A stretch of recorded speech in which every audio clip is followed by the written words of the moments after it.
All right, we are continuing our look ahead to the 2025 FAI Cup final between Cork City and Shamrock Rovers on the 9th of November by looking back at Cork City's FAI Cup win of 2007. Delighted to be joined by the man who scored the winner on a freezing, bitterly cold and rainy day at the RDS, Mr. Denis Behan. Dennis, how are you, buddy? Good, Rory. How are you? I don't remember it being cold or wet and miserable. I thought it was a lovely, sunny, brilliant day. It was. Gorgeous day, absolutely gorgeous day. We did an event with Forrest a couple of weeks back to remember the 2005 year, and you taught me on stage repeatedly that your memory is terrible when it comes to football. So this should be a very interesting and short chat, Dennis. Absolutely. Now I can make up lies if you want me to as well. I can do. We get them past the lawyers, but it'll be all right. First Yeah, off, I suppose looking ahead to the cup final in 2 weeks' time, are you heading up, and are you still in touch with any of the lads involved, or? yeah. So I'll be heading up. What you call it, Darren, my young lad, and Connor. They love going to the matches. So this will be their. I suppose our first real big event. Now we had the lifting of the trophy for the first division, but I was in Turner's Cross, but this is the kind of first big road trip, and obviously I'd finished football before Dara was born, so he never really had that experience of being there. And we'll go up. There's a few of us that would normally go together. We'd pin together on, but obviously tickets being tickets, you're kind of dotted Yeah. all over the stadium. But we're kind of staying in the same place the night before, so we'll have good old sing song hopefully, depending if they if they leave us or not. Are the boys aware of their dad's status as a Cork City legend? Well, I think the legend piece now they don't know about, you know what I mean, or whether we can claim it to be. But yeah, I suppose with the YouTube videos and the clips and Dave Ludzik would have been one of the lads we go with. He's young lad in school with Dara as well, so they have what do you call it, some battles inside the inside the school and what dad did and who dad played for and granddad and everything. So they understand, but I suppose they've never had that on field experience, and that's why this will be good this weekend or in 2 weekends time. And there's no reason, I suppose, why City can. I know Shamrock Rovers are heavily favoured, Dennis, but there's no reason why City can't beat them on the day.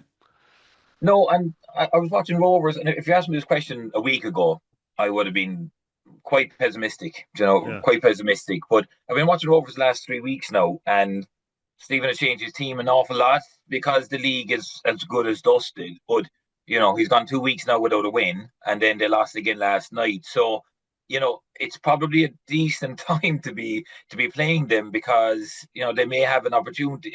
City may have an opportunity that their confidence isn't massively high there. And they have another game coming up now this weekend. If they win that, they'll have won the league the week beforehand. So you just don't know what way it goes. And especially Irish weather, it can be blowing a gale. It can be doing anything up there. The City fans, they are a massive, massive help. Huge, huge help. I remember when we won the league that year, we turned around and obviously it was in the RDS. It wasn't in the Aviva or Lansdowne back then, but turned around. There was this wall of smoke, red smoke that came from the temporary stands at the back of the goal, and it was phenomenal, absolutely phenomenal. So it's a one-off game. I'm not like last week, I said about a week ago, I would have been very pessimistic, but what's happened in the last few games is tough. Absolutely, yeah, 100%. Well, fingers crossed that he can end the night on a high and guarantee European football for next season. Well, let's rewind the clock a little bit back to 2007 before we get to the final and we get to your winner. I suppose kind of fill us in where Cork City are at 2007. 2005, obviously, an incredible year for the club with that league win. In 2007, Damien Richardson's last year with the club, of course, it was kind of an awkward time for the club in a sense, Dennis, wasn't it? It was, and look, at that time, Kaga was after coming in as Yeah. well, if I'm right. My memory coming back to me, but so there was changes, a lot of changes afoot, but the league was changing as well. The league was getting very crazy. There was a lot of big money being thrown around in clubs. There was a lot of players that would have been the same player today, but they're getting triple the wages tomorrow. It was getting very, very strange. But around that time, every club in the top 4 or 5 for 2004, 5, 6, and 7 could have easily got the Champions League at that point. I think Yeah. it was a Dundalk that hit the wood of the post and Shane Robinson that rolled across the line that could have got him into the group stages. And when we were playing Red Star, obviously we were one game away from AC Milan to go on and win. So we were knocking on the door. So I think a lot of big investors saw that there was a route to Europe there. But the league was in a strange place. But City ourselves as a squad, I just think that there was so much quality in that team that when we left the cup final behind us in 2005, we had to make amends, and a lot of us did know that there was going to be movements at the end of that year outside of Damien as well.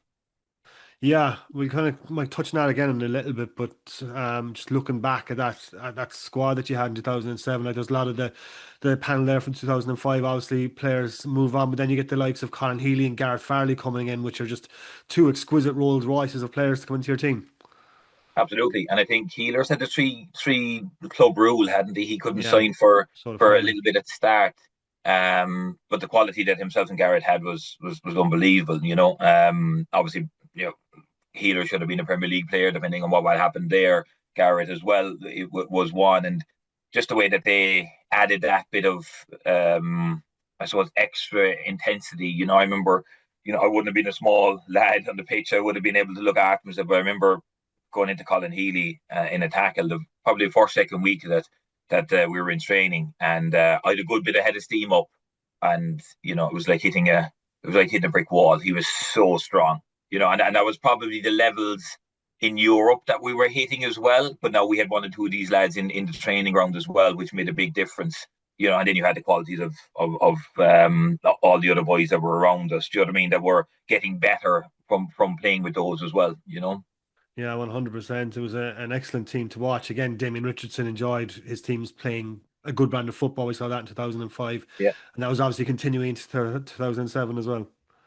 Yeah, and I think Damien gave us the freedom to play. Now sometimes that that freedom went a bit awry, do you know what I mean? But look, I think there was enough.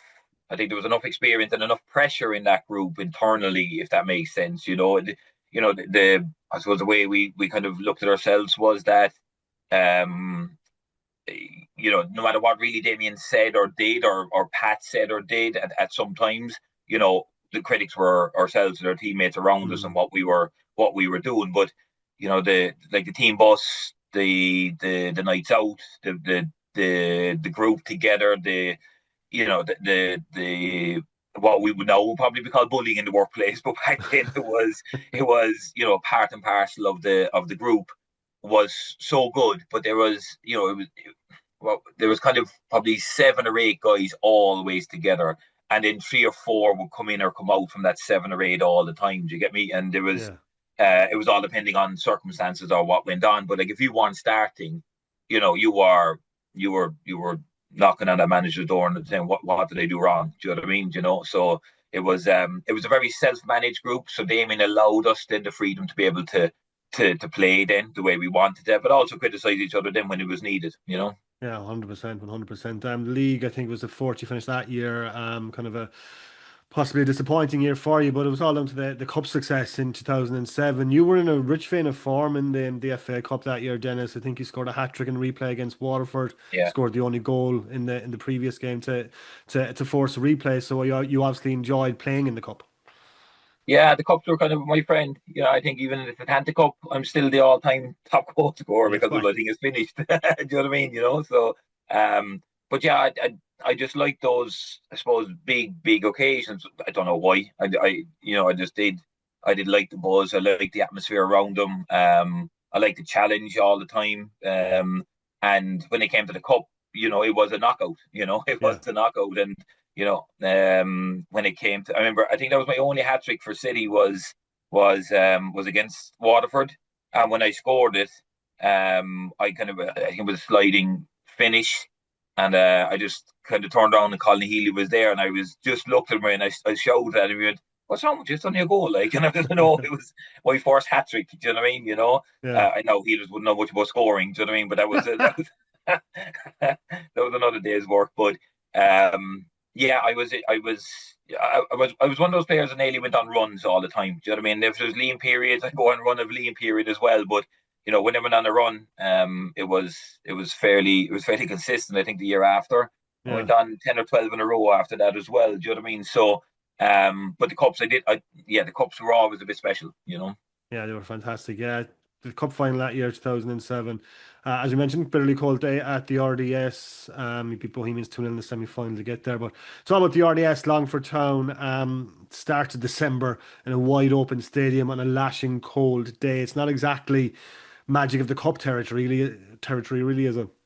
No, but we still packed the place out. There was no, what do you call it? There was no empty seat. And then the RDS was a very strange venue for it, because you had obviously the historic viewing area in the gallery, the old kind of thing, and then you had the new seating area around it. But obviously, because of the day that it was, we were out and in and out and in. We weren't around taking anything in. It was a work day nearly, if that made sense. And that probably Mm. helped us a bit because Longford were obviously massive underdogs, relegated that year as well, but had a lot of threat with Dave Mooney and the likes up there as well. So um, it was it was very much a business day, if that kind of made sense, because you didn't have much prelim stuff going on there with the day that it was. Yeah. Just in the build up to that as well, I suppose, like, I remember there just being a lot of uncertainty going back to the Arcadia thing. I mean, like, pretty much the entire squad was out of contract. Damien didn't know where he stood. Like, there was a lot of uncertainty going into that. And I remember Damien in the build up saying that, like, it has kind of had a really kind of unsettling impact on you going into that. But it also, I think, kind of perhaps galvanized you a little bit as well. Because I remember Dan Murray when he got his hands on the trophy afterwards, and he said, "This is two fingers up to the board." Live in an RT interview afterwards, it kind of, I suppose, galvanized you perhaps a little bit as well. Yeah, and look, I suppose it's one of those things again because we were self-regulated, to a degree. Like I said, Damien didn't even his full reign, obviously, but because we were self-regulated, it did distract in the league games because there was so much movement in that year. But I think with the cup game, because they're one-offs all the way through, and you're taking them off, taking them off, taking them off, taking them off, you go bit by bit, round by round. And again, because of 2005, this group, we were like, we are by hook or by crook, we're going to get that. I think we were out of the league at fairly early enough stage, if I'm right. We knew we were struggling, so the cup then became our real kind of focus. Now we weren't going to be giving up points easily in the league, but the cup became a huge focus on that point, and it definitely did give us a little bit more oomph because ultimately when you're out of contract, you're either paying for other clubs seeing you Mm, or you're trying to get back into the club you're in. And winning silverware and showing that you're consistently winning silverware over a period of years, made it a better CV for us as well, But it did become a little bit of us against them, which was unfair to Brian, yeah, because Brian was still part of the board as well. And the lads, and we still do love him. He's a brilliant, totally. brilliant man. Do you know what I mean? But it was a bit unfair to Brian at that time, but it wasn't aimed at him, if that made sense. Yeah, 100%. Yeah, I get it. I get it entirely.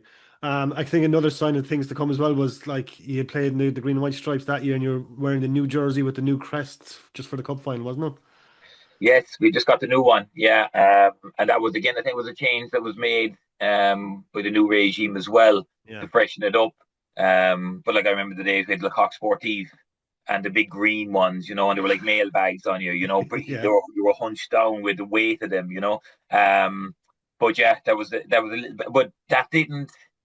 I suppose that didn't have much bearing on us, really, in, yeah. in terms of the overall piece. Again, I suppose come back to it, it was nearly a work day because of the kind of day it was and kind of the area around it. And then the minute the kind of whistle went, the relief was tough, or was clear. Sorry. Yeah, exactly. Talk to us about the goal. John Flynn's cross onto your head, diving header into the back of the net. Is it the best goal you scored? I think it's most important. I don't think it's the best goal I scored. A lot of people say, "Look, he came to my head and not my foot," but that was another day's work. And madly enough, when you look at the aesthetics of the goal, it hit the bar at the back and came back out. You Yeah, didn't really get the net rumbling and all that kind of stuff. That was it. But I think I closed down the keeper at the time to clear it, so I was offside. But Flaney had made a great run in an arc, and when he looked up, he just put the perfect ball across. But I was a good 5-6 yards ahead of the others because I was coming from an offside position back. I just turned and ran. yeah, Blenny was had made a great run down the wing to get ahead, and all I do was just guide it in. Now he had put it perfect, but just a little bit, if that made sense. So I had to dive to get it. So I have seen a couple of pictures since. I was nearly horizontal when I met it. So and those can go those can go quite bad as well. You know, if you're a diving header, you can hit the top of your head and go over the bar quite easily. But that was a great ball by Finney. It was a guided job more or less by me once I got in there. The keeper didn't come out and put me under too much pressure. Um, and when I kind of look back at the goal, I always wonder, why did I not go to Flinney? Why did I go over to the bench? Because I nearly absolutely flattened Dave Hill, you know, when I jumped on him, you know. And I always wonder, why didn't I go to Flinney? Why did I go? I think it was just because there was so much uncertainty about the group, the management, everything that was there, and the relief of us being massive favourites. I think I went to the masses more than I went to Flinney, if that made sense, you know. Because look, he made the goal. Without a shadow of a doubt, he made the goal. I just finished it off in the right position, you know. Yeah, it was incredible goal, and it was worthy of winning a cup final. And it was kind of a bit of unfinished business as well from 2005, Dennis, I'd imagine, considering you had the chance to win the double, and that didn't happen with the defeat in the cup final. So I'd imagine getting the hands on the cup in 2007 kind of closed that circle a little bit. It did, yeah. And look, what do you call it? I had a bit of a gripe with Damien, and it's well known that it was when I came on in the league final in 2005, the impact I had in that final, Mm. and then he reverted back to Fenny playing again in the final, and I had a good gripe. Again, just talking about what we were talking about that group. If we weren't playing, we were asking why. Do you know what I Yeah, mean? And that was the pressure Damien was under, but we were under then by him not playing us or etc. So um, I think for me at that point, that was nearly that final closing of the books personally, as well as the team and the squad. You know, that vindication of, you know, I could have started, but look, football about opinions, obviously, you know, and we've got over that bridge, believe you me, myself and Damien, and it wasn't a it wasn't a personal vendetta, you know, but it was just something that I suppose I closed off in my chapter as well, which was great, you know. yeah, And even I suppose when I talked to Dara, my young lad, you know, about that feeling of, I suppose, accomplishment, that you've done it, you know, that you've won that. And I suppose we're very lucky with the business we have in Cover. We've Derek and myself that have done it. So when we talk to some of the kids that we coach during the week, obviously the cup final piece and the headlines, they didn't realise that myself and Derek had done it, and the similarities myself and Derek had with the headed goal, both born on the 2nd of January as well, right? And now obviously he's part of the Cover group as well. The kids, they don't understand it until you explain to them the significance of being the best in Ireland in what is, you know, the blue ribbon trophy, you know. yeah, 100%. It was an incredible game, incredible team, incredible result, and incredible goal. And Dennis, it's been a pleasure talking to you about that today. Thanks for taking the time to talk to us. Thanks, Rory. And look, touch wood, we'll see another one in 2 weeks' time. Fingers crossed.